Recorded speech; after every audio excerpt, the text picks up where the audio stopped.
On va vous retrouver dans un instant, Bernard Tapie, je le disais dans les titres, l'université d'été du mouvement des radicaux de gauche est réunie ce week-end près de Saint-Tropez. Il s'agit pour le MRG de définir une stratégie à l'aube d'une année présidentielle. Depuis l'adhésion de Bernard Tapie au MRG, les rangs des militants, c'est incontestable, ont considérablement grossi. Roland Sicard, Éric Delagne. Du premier coup, l'évidence s'impose, les radicaux ont bien changé. Avant, c'était le parti du cassoulet et des digestions difficiles.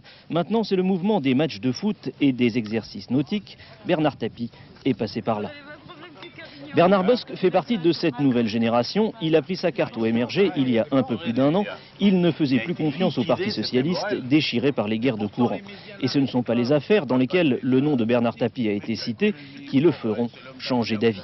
Bernard Tapie est quand même dans les affaires depuis un certain temps, et comme par hasard, ça s'est déroulé l'année dernière, quand on savait que Bernard Tapie avait donc une volonté politique de figurer donc au premier plan. Donc pour moi, c'est des attaques politiques. À l'opposé, Gérard Bacot est un ancien du MRG. Il a pris sa carte il y a un peu plus de 20 ans. Il a connu Robert Fabre, Michel Crépeau, François Doubin, et c'est net, l'arrivée de Bernard Tapie lui pose problème.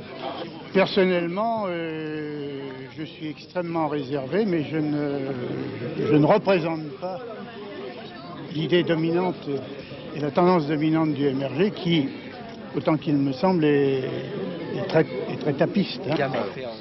Et de fait, les chiffres sont là. Le nombre de militants du MRG a plus que doublé depuis l'arrivée de Bernard Tapie. Du reste, même chez les anciens, beaucoup applaudissent. Je n'ai aucun état d'âme quant à l'arrivée de Bernard Tapie. Au contraire, je crois que ça a été une bonne chose dans la mesure où le mouvement qui avait des idées avait besoin de quelqu'un qui les porte fortement. Et toute la question est là, jusqu'où porter ces idées? Beaucoup poussent Bernard Tapie à se présenter à l'Élysée pensant qu'une campagne présidentielle est indispensable pour se faire vraiment entendre. Bernard Tapie n'a pas encore répondu, alors les militants du MRG écoutent et attendent.